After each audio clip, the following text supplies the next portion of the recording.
WNBA season has started, and boy, did it start off with a bang. You got the Washington Mystics. We're one, we're 1-0. But Kelsey Plum went crazy in her opener as the Sparks. Obviously, she was traded from the Aces to the Sparks. She went crazy. I think she had like 37 points against the Valkyrie. And shout out to the Valkyrie. The Valkyrie lost, obviously, but their season opener was a sellout. So, that kind of highlights sort of what I want to talk about.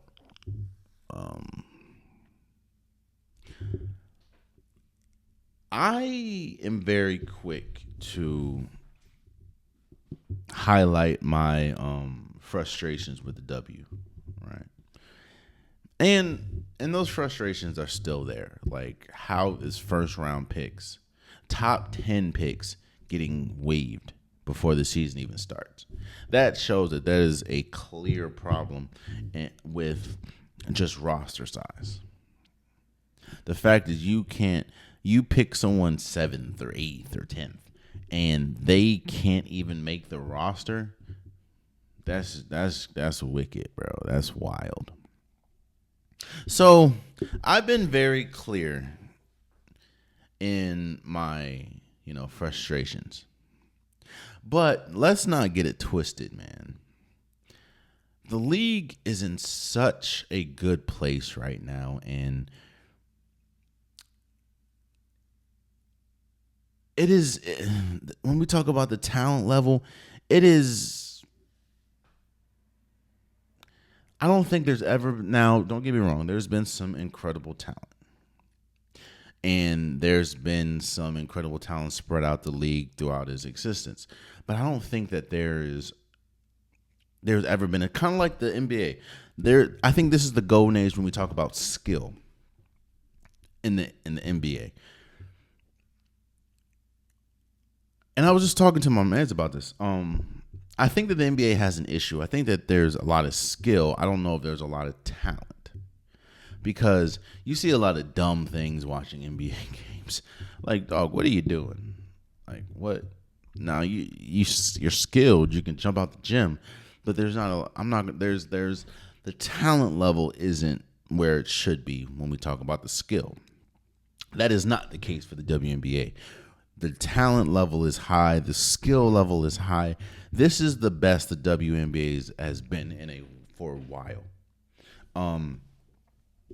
When you look, and on top of that, it has parity. Usually there's maybe one or two teams that is just above the rest. And it's just like, But when you look, the Sparks have Kelsey Plum. The Lynx obviously have Nafisa Collier, and shout out to her for signing with Jordan Brand. The Sky, they have Angel Reese, The Connecticut Sun, they're kind of struggling, so let's. But the Aces obviously have Asia Wilson and Drew Lloyd and Chelsea Gray. Obviously, the New York Liberty, they're coming off winning the championship. There is just so much talent in the league. And on top of and don't get me wrong, there's always been talent in the league, but this is one of the first times where it feels like this is a big season, and it's not just because of one player. I know that Caitlin Clark does bring a lot of this fanfare, but I said that last year. It's like, okay, Caitlin Clark is bringing an audience that you may or may not have ever had. How do you capitalize on that? Because let's not get it twisted. Last year, there's a difference between Caitlin Clark fans and WNBA fans, and I think that there were times last year where the WNBA just didn't understand. No, these aren't your fans. These are Caitlin Clark's fans. It feels like this year, a lot of those Caitlin Clark fans have kind of merged into WNBA fans. And I know it's early, but it just feels like this was an anticipatory season. People were ready for the season. People were ready to see if the if the New York Liberty is going to repeat or going to defend their championship, if the Aces that has the best player in basketball, and even in that, it's like, is Asia Wilson the best player in basketball still, or is it someone like Nafisa Collier, who I think is projected to be the favorite to win the the MVP this year? It's just interesting, man. It's interesting. Obviously, you have Paige Beckerts in this rookie class. Kiki, it's the league is in a great place. Obviously, it could be better when we talk about people getting waived and stuff. And I know that, Toronto is about to have a team, I think, next year.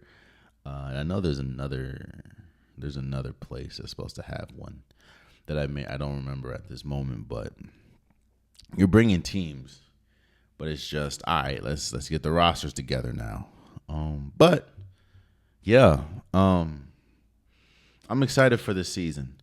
I'm going to predict that we're going to get. Here's the thing, man. Like, I like the Aces, but outside of Asia and Drew Lloyd and Chelsea Gray, and obviously I see her face. Oh man, how am I forgetting her name? Her name just escaped me. Just look. Dang it. She played in the Jackie Young. Boom. Jackie Young. I don't know if they have I know they kind of retooled their bench, but we'll see how it goes. I'm gonna go with the Liberty. Well, no, because Benasia Laney isn't gonna play. I'm gonna go with the Ace. I'm gonna go with the. You know what? I'm gonna go with the Aces and the Lynx making it to the championship. Don't get me wrong. The New York Liberty is tough, man. With Stewie, but she's getting older. Jonquel Jones, she's great, but getting older. And you have Sabrina Descu. They also have Natasha Cloud. That's going to be tough. I said what I said. I'm going to go with the Minnesota Lynx and the Vegas Aces to make the championship. And we'll see. But this is a very exciting season. And there's a lot of eyes. A lot of eyes on it. Kind of like last year. A lot of eyes. And I want to see what the league does with it. Oh man, you stayed to the end of the video. I appreciate you. If you like what you saw, be sure to hit that subscribe button so you'll never miss any content from your boy. You can also go back and watch past episodes, past clips, and don't forget that the Unpopular Podcast new episodes drop every Wednesday and Saturday. Appreciate you.